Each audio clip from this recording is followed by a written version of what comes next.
The basics are not sexy, but they absolutely do work. Hey, everybody, I thought I would chat with you guys and gals a little bit about this today.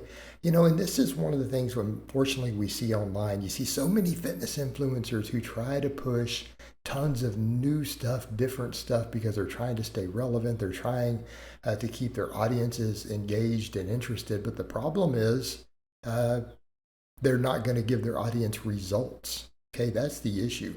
And the fact of the matter is, if we're just trying to get jacked, get in really good shape, get good bodies, the basic exercises, basic stuff goes a long way. You don't need anything particularly fancy. The exercises I'm doing throughout this video, right? You see me doing weighted pull-ups, bench pressing, a little bit of arm work, right? Little arm work, some upright rows, squats, leg presses. Of course, I'm doing a belt squat. Okay, these are the things that work, right? These are the things that work, and really even machines. When people bring up machines, yeah, the only machines I think are particularly useful are honestly lower body ones. Okay, that's about it. Leg presses, reverse hypers, those things can absolutely have their place. But to me, even bothering with a machine or something silly for upper body doesn't make a lot of sense. You can work every muscle from every angle easily, with basics. You really can, right? You absolutely can. And anyone who's telling you otherwise just simply doesn't know how to train. And people have to keep that in mind, But you get this where they're scared of the basics sometimes. Well, what if I get hurt? I'm like, well, what if you get hurt on a machine? And I feel like people don't really think about that factor. Like they're intimidated sometimes by free weights, but just as many people get hurt on machines, right? Using bad form and doing silly stuff and silly loading practices, that's how you get hurt. But if you focus on good form, staying tight, good bar path, using manageable weights that you can actually handle, training is relatively safe. Again, people get hurt due to overuse. They get hurt due to bad form. And that's what I would say to a lot of people. Like if you don't need to know a lot about training to know what bad form is. Okay? Are you bouncing a weight off something? Are you swinging and swaying?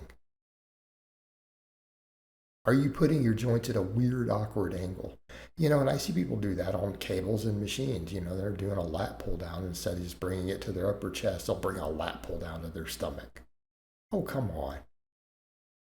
Okay? I mean, that's what we mean by silliness. They'll get on a preacher curl and they're laying back and cheating so that they can use a heavier weight instead of just using their bicep, right? Yeah, I'd say the hardest one for novice to master is a squat, like I'm doing here, a high bar squat. Okay, I get that. Okay, that can be a little more difficult for people to master, but it's not that hard to master. And if you get a little bit of form coaching, and there's usually people at the gym willing to help you with that. Of course, I coach. A little bit of form coaching, again, squats are perfectly safe. Do them inside of safety rack, right? Don't cheat. Don't try to lift a weight that you can't manage, right? But these basic movements, I mean, realistically, for most people, two good exercises per muscle, probably all that they need. Okay, probably all they need. Maybe three. But really, has anyone ever failed to build big quads by doing some back squats and then a leg press? Okay. Anyone ever failed to build a big chest by doing some benching and then maybe some incline or dumbbell work? Right? But notice how I'm benching. I'm benching. People say, well, I don't feel benching my chest. Well, look at how I'm benching here. Bench the way that I'm benching and then tell me you don't get a massive chest pump. Pause. We don't bounce it off the chest. Flat back, wide grip. Heels flat on the floor. Butt doesn't leave the bench. Okay? Bench like that and you'll get a big chest. Pull-ups. Quit skipping the bottom. Bottom's the most important part. Quit swinging. Hey, people get ask me that too. You know, they're like, how do we keep from swinging on a pull-up? Notice my feet. Put your feet behind you. Problem solved. Problem solved. But the basics, guys. And you know, you don't need all this other stuff. Everyone, well, we need to do this special magical cable attachment. Yeah, I found that when I use this magical attachment for the lat pull down, some weird ergonomic grip thing, that oh yeah, my lats built. Really? Tell me anyone in the history of the world has ever struggled to build big lats from some pull-ups or some pretty strict barbell or dumbbell rows? Or are we serious? Come on. Can't build my glutes without this booty band and this hip thrust machine. Really? Give me some squats and deadlifts. Doesn't even have to be a normal deadlift. Any hip hinge. Good morning, RDL. Tell me a squat, a hip hinge, and a leg press, all if you do them deep, doesn't build the biggest glutes possible. The research says it does. That's what the studies show. Look at the studies that have compared even hip thrusts with back squats. Which one grew bigger glutes? In a hypertrophy study, not an EMG head to head, which one grew the biggest glutes? The squat. Full squats, deep squats, every time.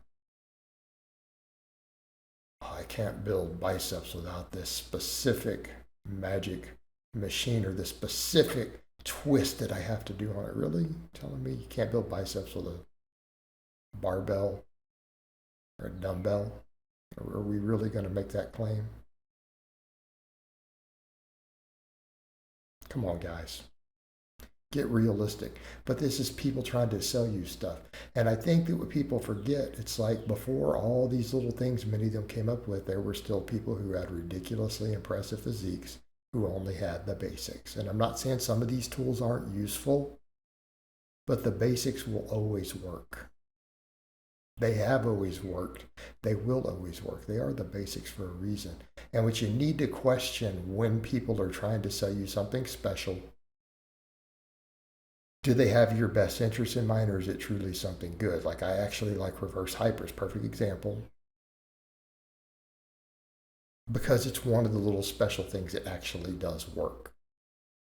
Okay, the idea Louis Simmons came up with when he broke his back and needed to rehabilitate his back, and the man went on and deadlifted over 700 pounds with a broken back.